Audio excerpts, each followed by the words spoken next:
ವೀಕ್ಷಕರೆಲ್ಲರಿಗೂ ಭವಿಷ್ಯವಾಣಿ ವಿಶೇಷ ಕಾರ್ಯಕ್ರಮಕ್ಕೆ ಸ್ವಾಗತ. ಇವತ್ತಿನ ಈ ವಿಡಿಯೋದಲ್ಲಿ ನಾವು ಗುರುವಿನ ರಾಶಿ ಪರಿವರ್ತನೆಯ ಪ್ರಭಾವಗಳ ಕುರಿತು ತಿಳಿದುಕೊಳ್ಳಲಿನ. ವೀಕ್ಷಕರೇ, ವೈದಿಕ ಜ್ಯೋತಿಷ್ಯ ಕ್ಷೇತ್ರದಲ್ಲಿ ಗುರುವನ್ನು ಎಲ್ಲಾ ಗ್ರಹಗಳಲ್ಲಿ ಅತಿದೊಡ್ಡ ಮತ್ತು ಅತ್ಯಂತ ಶುಭ ಎಂದು ಪೂಜಿಸಲಾಗುತ್ತದೆ. ಇದು ಸಂಪತ್ತು, ಮದುವೆ, ಆಧ್ಯಾತ್ಮಿಕತೆ ಮತ್ತು ವಿಸ್ತರಣೆಗೆ ಸೂಚಕವಾಗಿ ಕಾರ್ಯನಿರ್ವಹಿಸುತ್ತದೆ. ಗುರು ರಾಶಿಗಳನ್ನು ಬದಲಾಯಿಸಿದಾಗಲೆಲ್ಲ ಅದರ ಪರಿಣಾಮಗಳು ದೂರಗಾಮಿಯಾಗಿದ್ದು, ಜಾಗತಿಕ ವ್ಯವಹಾರಗಳು ಮತ್ತು ಎಲ್ಲಾ 12 ರಾಶಿಚಕ್ರ ಚಿಹ್ನೆಗಳಲ್ಲಿನ ವ್ಯಕ್ತಿಗಳ ವೈಯಕ್ತಿಕ ಜೀವನದ ಮೇಲೆ ಪರಿಣಾಮ ಬೀರುತ್ತವೆ. ಪ್ರಸ್ತುತ ಗುರು ಮಿಥುನ ರಾಶಿಯಲ್ಲಿ ಸ್ಥಾನ ಪಡೆದಿದ್ದಾನೆ. ಜೂನ್ 2 ರಂದು ಅದು ತನ್ನ ಉಚ್ಚ ರಾಶಿ ಕರ್ಕಾಟಕ ರಾಶಿಗೆ ಪರಿವರ್ತನೆಗೊಳ್ಳುತ್ತದೆ. ಜ್ಯೋತಿಷ್ಯ ತತ್ವಗಳ ಪ್ರಕಾರ ಗುರು ಸಾಮಾನ್ಯವಾಗಿ ಪ್ರತಿ 12 ತಿಂಗಳಿಗೊಮ್ಮೆ ರಾಶಿಗಳನ್ನು ಬದಲಾಯಿಸುತ್ತಾನೆ. ಆದರೂ ಈ ಸಮಯದಲ್ಲಿ ಅದು ಅತಿಚಾರಿ ಸ್ಥಿತಿಯಲ್ಲಿದೆ. ಅಂದರೆ ಅದು ತನ್ನ ಸಾಮಾನ್ಯ ವೇಗಕ್ಕಿಂತ ಹಲವಾರು ಪಟ್ಟು ವೇಗವಾಗಿ ಚಲಿಸುತ್ತಿದೆ. ಇದು ಸಾಮಾನ್ಯಕ್ಕಿಂತ ಹೆಚ್ಚಾಗಿ ರಾಶಿಚಕ್ರಗಳನ್ನು ಬದಲಾಯಿಸಲು ಕಾರಣವಾಗುತ್ತದೆ. ಬುದ್ಧಿವಂತಿಕೆ ಮತ್ತು ವಿಸ್ತರಣೆಯ ಗ್ರಹವಾದ ಗುರು ಚಂದ್ರನಿಂದ ಆಳಲ್ಪಡುವ ಕರ್ಕಾಟಕ ರಾಶಿಗೆ ಸಾಗುತ್ತಾನೆ. ಅಲ್ಲಿ ಅದು ಉತ್ತುಂಗದಲ್ಲಿದೆ. ಕರ್ಕಾಟಕವು ಚಲಿಸಬಲ್ಲ ನೀರಿನ ರಾಶಿಯಾಗಿದ್ದು, ಗುರುವಿನ ಈ ಸ್ಥಾನವು ಹೆಚ್ಚು ಅನುಕೂಲಕರವೆಂದು ಪರಿಗಣಿಸಲಾಗಿದೆ. ಕರ್ಕಾಟಕ ರಾಶಿಯಲ್ಲಿ ಗುರು ಸಂಚಾರದ ಈ ಸಮಯದಲ್ಲಿ ಸ್ಥಳೀಯರು ನಿರ್ಧಾರ ತೆಗೆದುಕೊಳ್ಳುವಲ್ಲಿ ಸುಧಾರಿತ ಸ್ಪಷ್ಟತೆ, ಅವರ ಕಾರ್ಯಗಳಲ್ಲಿ ಉತ್ತಮ ಕಾರ್ಯಕ್ಷಮತೆ, ಆರ್ಥಿಕ ಬೆಳವಣಿಗೆ ಮತ್ತು ಶುಭ ಕಾರ್ಯಕ್ರಮಗಳಲ್ಲಿ ಭಾಗವಹಿಸುವ ಅವಕಾಶಗಳಂತಹ ಗಮನಾರ್ಹ ಸಕಾರಾತ್ಮಕ ಫಲಿತಾಂಶಗಳನ್ನು ಅನುಭವಿಸಬಹುದು. ಹೊಸ ಆನ್ ಸೈಟ್ ಅಥವಾ ವಿದೇಶಿ ಪ್ರಯಾಣಗಳಿಗೆ ಅವಕಾಶಗಳು ಸಹ ಇರಬಹುದು. ಕರ್ಕಾಟಕ ರಾಶಿಯ ಈ ಗುರು ಸಂಚಾರವು ಬೌದ್ಧಿಕ ಸಾಮರ್ಥ್ಯಗಳನ್ನು ಹೆಚ್ಚಿಸಲು ಮತ್ತು ವೈಯಕ್ತಿಕ ಬೆಳವಣಿಗೆಯನ್ನು ಉತ್ತೇಜಿಸಲು ಸಹಾಯ ಮಾಡುತ್ತದೆ. ಇದು ದೀರ್ಘ ಪ್ರಯಾಣದ ಅವಕಾಶಗಳನ್ನು ತರಬಹುದು, ವ್ಯಕ್ತಿಗಳು ಮುಂದುವರಿಯಲು ಮತ್ತು ಜೀವನದಲ್ಲಿ ಒಟ್ಟಾರೆ ಸಮೃದ್ಧಿಯನ್ನು ಅನುಭವಿಸಲು ಅನುವು ಮಾಡಿಕೊಡುತ್ತದೆ. ಕರ್ಕಾಟಕ ರಾಶಿಯಲ್ಲಿ ಗುರುವಿನ ಸಂಚಾರ ಜೂನ್ ತಿಂಗಳಿನ 2ನೇ ತಾರೀಕಿನ ದಿನ ಬೆಳಿಗ್ಗೆ 6:30 ಕರ್ಕಾಟಕ ರಾಶಿಗೆ ಪ್ರವೇಶಿಸುತ್ತದೆ. ಅಕ್ಟೋಬರ್ ತಿಂಗಳಿನ 31ನೇ ತಾರೀಕಿನವರೆಗೆ ಗುರು ಕರ್ಕಾಟಕ ರಾಶಿಯಲ್ಲಿ ಇರಲಿದೆ.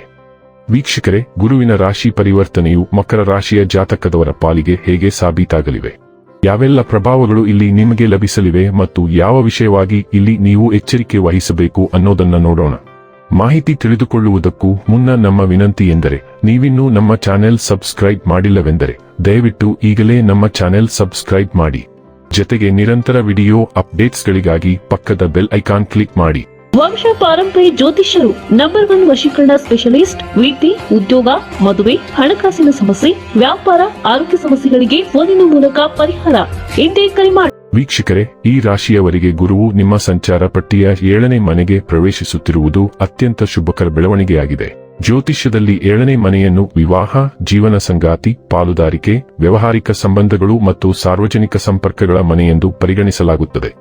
ಆದ್ದರಿಂದ ಈ ಅವಧಿಯಲ್ಲಿ ವೈಯಕ್ತಿಕ ಮತ್ತು ವೃತ್ತಿಪರ ಸಂಬಂಧಗಳಲ್ಲಿ ಸಕಾರಾತ್ಮಕ ಬದಲಾವಣೆಗಳನ್ನು ಕಾಣುವ ಸಾಧ್ಯತೆ ಇದೆ.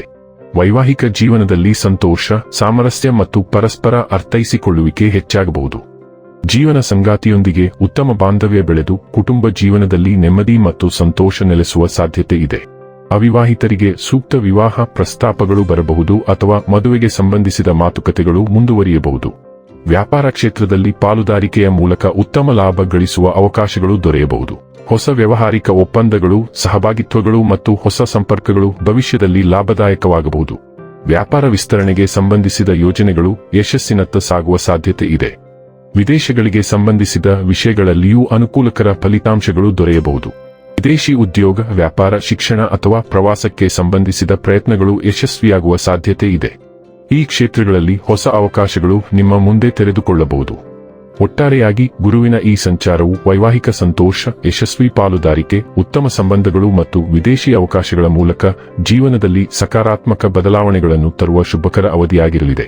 ಮೊದಲ ಮತ್ತು 4ನೇ ಮನೆಗಳ ಅಧಿಪತಿಯಾದ ಗುರು ಈ ಅವಧಿಯಲ್ಲಿ 7ನೇ ಮನೆಯ ಮೂಲಕ ಸಾಗುತ್ತಾನೆ.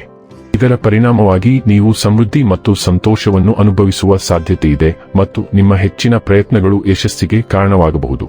ವೃತ್ತಿ ಜೀವನದಲ್ಲಿ ಕರ್ಕಾಟಕ ರಾಶಿಯ ಈ ಗುರು ಸಂಚಾರವು ಹೊಸ ಉದ್ಯೋಗಾವಕಾಶಗಳನ್ನು, ವಿಶೇಷವಾಗಿ ವಿದೇಶದಿಂದ ಹೊಸ ಉದ್ಯೋಗಾವಕಾಶಗಳನ್ನು ತರಬಹುದು. ಭರವಸೆಯ ವೃತ್ತಿ ನಿರೀಕ್ಷೆಗಳ ಮೂಲಕ ನೀವು ಗಮನಾರ್ಹ ಯಶಸ್ಸನ್ನು ಸಾಧಿಸುವ ಸಾಧ್ಯತೆಯಿದೆ. ವ್ಯಾಪಾರ ಮಾಲೀಕರು ಮತ್ತು ಉದ್ಯಮಿಗಳಿಗೆ ಈ ಅವಧಿಯು ಗಣನೀಯ ಲಾಭವನ್ನು ನೀಡುವ ಹೊಸ ತಂತ್ರಗಳನ್ನು ಅಳವಡಿಸಿಕೊಳ್ಳಲು ನಿಮ್ಮನ್ನು ಪ್ರೋತ್ಸಾಹಿಸಬಹುದು. ಆರ್ಥಿಕವಾಗಿ ನಿಮ್ಮ ಆದಾಯದಲ್ಲಿ ಹೆಚ್ಚಳವನ್ನು ನೀವು ವೀಕ್ಷಿಸಬಹುದು ಮತ್ತು ಈ ಸಮಯದಲ್ಲಿ ನಿಮ್ಮ ಗಳಿಕೆಯ ಗಮನಾರ್ಹ ಭಾಗವನ್ನು ಉಳಿಸಲು ಸಾಧ್ಯವಾಗುತ್ತದೆ.